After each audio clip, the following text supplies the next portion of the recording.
Estamos en un nuevo segmento de política y trabajo con el doctor Juan Manuel Martínez Chas. ¿Cómo estás, Juan Manuel?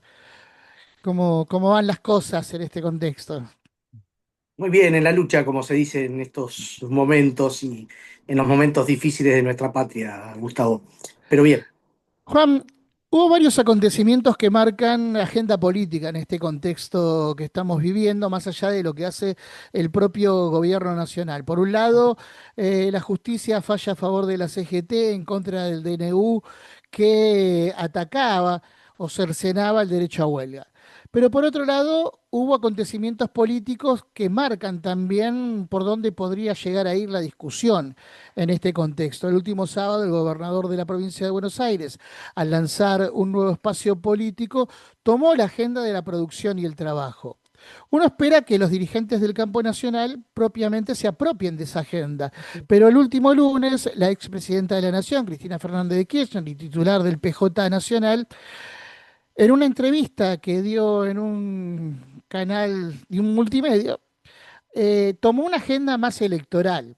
Y esto abre también, o esto representa de cierta manera, un parteaguas en la discusión que se da en este contexto. Sobre todo porque en estos momentos, por ejemplo, se está llevando adelante un nuevo encuentro de la OIT, donde están participando representantes sindicales de las tres centrales obreras de la República Argentina y también referentes de la Unión de Trabajadores y Trabajadoras de la Economía Popular. Falta discutir en la Argentina la noción de soberanía de trabajo para que esto termine de ser una agenda absolutamente integrada ya en el discurso político nacional. sí, Gustavo, bueno, son muchos temas, pero lo englobaste bien. Eh, sí, la respuesta es afirmativa. No hay una noción de soberanía en el trabajo que pueda aglutinar.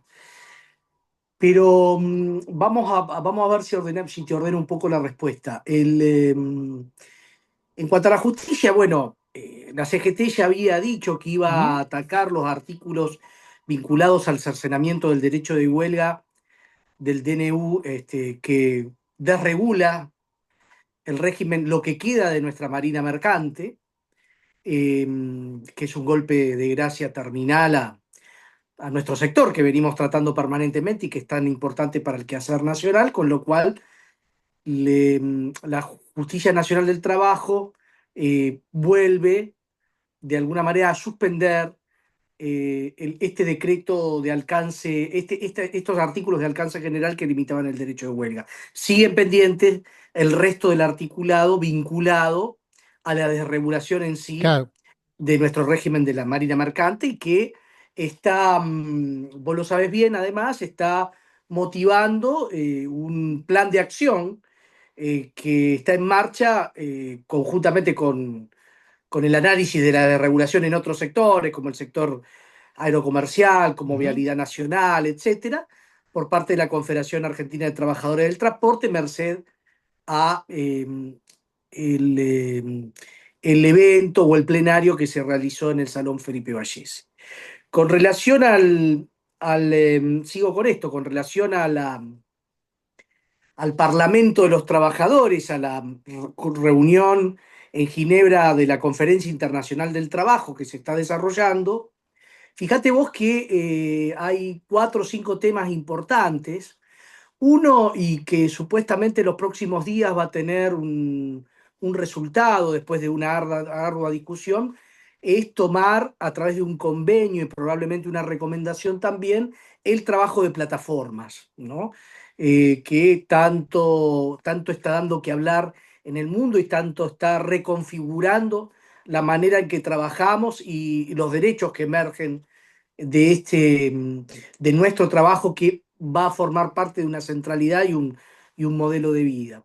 También se van a tomar otros puntos, pero yo rescato, como vos decís, en la presencia argentina, la presencia de dos dirigentes de la UTEP, de la Unión de Trabajadoras y Trabajadores de la Economía Popular, que justamente van a llevar la voz de ese sector y van a participar en las discusiones que tienen que ver con sobre las nuevas estrategias o los aspectos relevantes para el logro del trabajo decente en la economía informal. Recordemos que esto tiene sus antecedentes fundamentalmente a partir de la recomendación sobre el tránsito de la economía informal a la formalidad, que es del año que es de Ujú. hace 10 años y que evidentemente queda mucho por desarrollar, sobre todo en nuestro país. Y la voz de la economía popular, en este caso, que es un sector eh, que de alguna manera expresa las múltiples coordenadas entre la falta de regulación del trabajo y su cruce con la pobreza y la subsistencia en Argentina y en el sur global, me parece muy importante para que el movimiento obrero y la OIT comiencen a pensar de otra manera este tema. Yendo a la agenda política, como vos bien decís, sí, yo creo que no hay una contemplación clara de hacia dónde vamos. También hay que reconocer que el panorama político en nuestro país, con las elecciones, por lo menos en la provincia de Buenos Aires, ya hemos pasado las elecciones legislativas propias de la ciudad de Buenos Aires hace Ujú. unos días, nos dan un escenario en septiembre y en octubre de un proceso electoral. Procesos electorales que, como venimos hablando en estos micrófonos, no son construcciones que tienen que ver con la creación de una nueva fuerza social o de un consenso social o de un consenso de los actores de la producción y el trabajo antes que una acumulación electoral, como vos decís, ¿no? Y ese es un problema, porque por dos motivos. El primer motivo porque ya lo hemos vivido con anterioridad, cuando se logran lugares tácticos o el gobierno, después esos procesos no se pueden sustentar, no se pueden llevar a cabo y por lo tanto se desvían a otros proyectos de naturaleza neoliberal o una visión neoliberal porque no han entrado Claro. mediante este tacticismo las ideas del proyecto, ¿no? Que tienen que ver con determinados modelos de país, ¿no? Que hoy están muy en juego. Y el otro problema principal es que hoy, por hoy, la derecha está bien organizada y con un claro objetivo de cuáles son la tarea que es destruir todo el entramado productivo y laboral del país. Fíjate lo que está pasando en la industria metalúrgica, fíjate lo de Tierra del Fuego, fíjate la crisis en el sector alimentario, bueno, lo de la marina mercante, los sectores. Entonces, me parece, me parece que es sustancial en este momento para poder transformar la cuestión y que no lleguemos a una nueva desesperanza, que es lo que están expresando en este momento la baja concurrencia a las elecciones que se han dado hasta la fecha y que todo hace prever que va a continuar este ausentismo.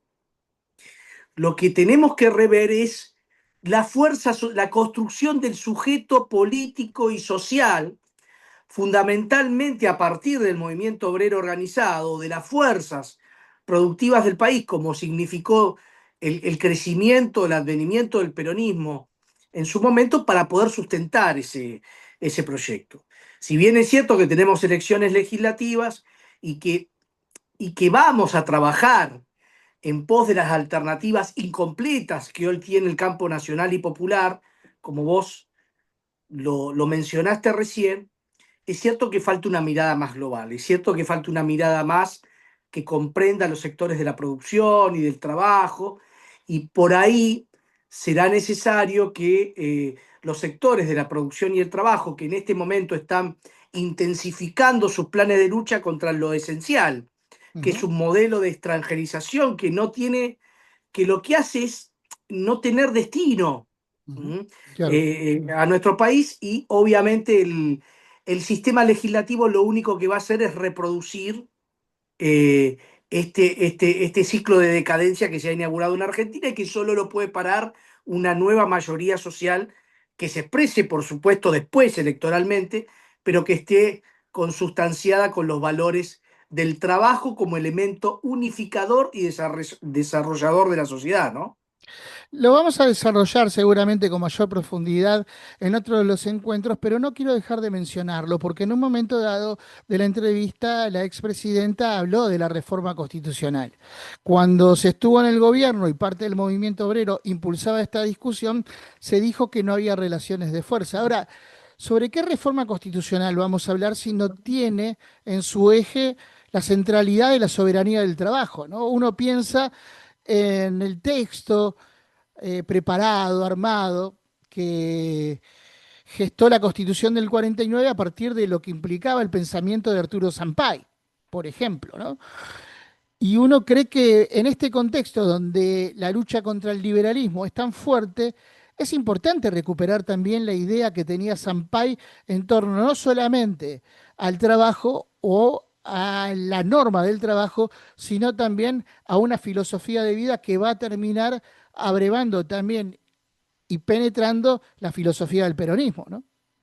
Sí, eso es fundamental. Yo creo que es muy grave plantear una reforma constitucional para ver aspectos solamente, que seguramente va a haber que modificar aspectos solamente instrumentales de la Constitución, como si votamos cada 2 o cada 4 años, o qué formato van a tener algunos equilibrios o contrapoderes. Pero además, la Constitución es un proyecto de gobierno, es un proyecto de país, que de alguna manera expresa eh, una fuerza social que se encamina a través de consensos importantes hacia un modelo determinado de nación, hacia un modelo, una mirada geopolítica del mundo, del Estado, del federalismo, de los recursos naturales, ¿no?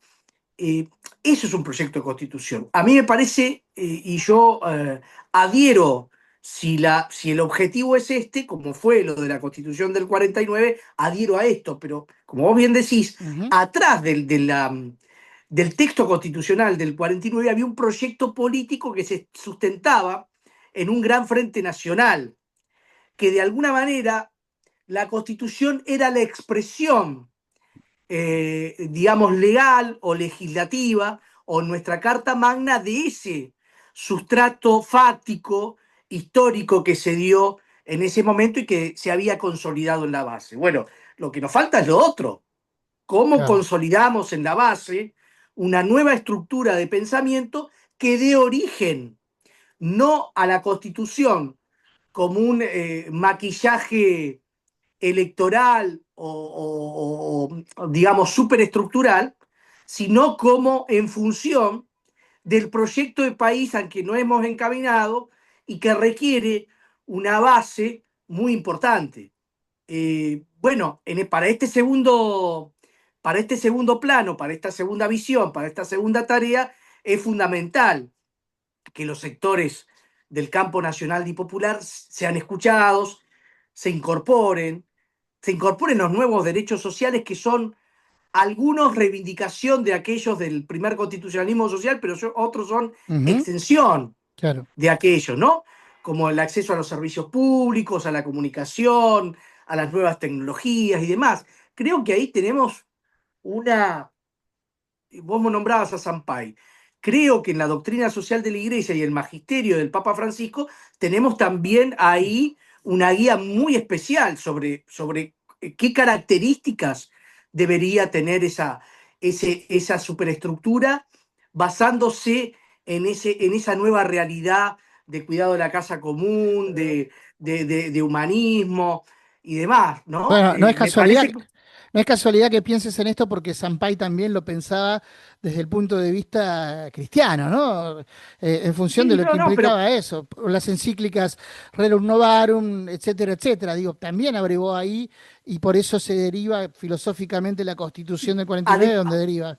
claro, adecuado a la nueva realidad Claro. hoy, a los nuevos tiempos de hoy, que digamos están, eh, también implican lo que decíamos antes, ¿no? Un cruce muy problemático entre nuevas necesidades, nuevos derechos, situaciones absolutamente impensadas en otro momento de la historia, como que el 1% de la población mundial acumule más del 80% del ingreso mundial, ese cruce entre democracia, pobreza, violación de los derechos humanos y una sociedad altamente tecnificada con las nuevas tecnologías requiere una respuesta también acorde a los nuevos tiempos. Pero eso, reitero, requiere un trabajo más profundo y lo primero que tenemos que hacer es una convocatoria amplia, ¿m? Que no sea una convocatoria solamente para ocupar lugares en las listas, sino, como ha dicho el gobernador, por un lugar en la patria, ¿no? Juan Manuel, queda abierto como siempre el debate. Me parece que hay que profundizar en esta cuestión porque muy poco se habla de ello en torno a lo que tiene que ver también, vuelvo a insistir, con este concepto de soberanía del trabajo, porque hace a la independencia económica y, valga la redundancia, a la soberanía política. Será hasta la próxima, Juan, y continuaremos con esta charla. Gracias, Gustavo, saludos y nos vemos en la próxima entrevista.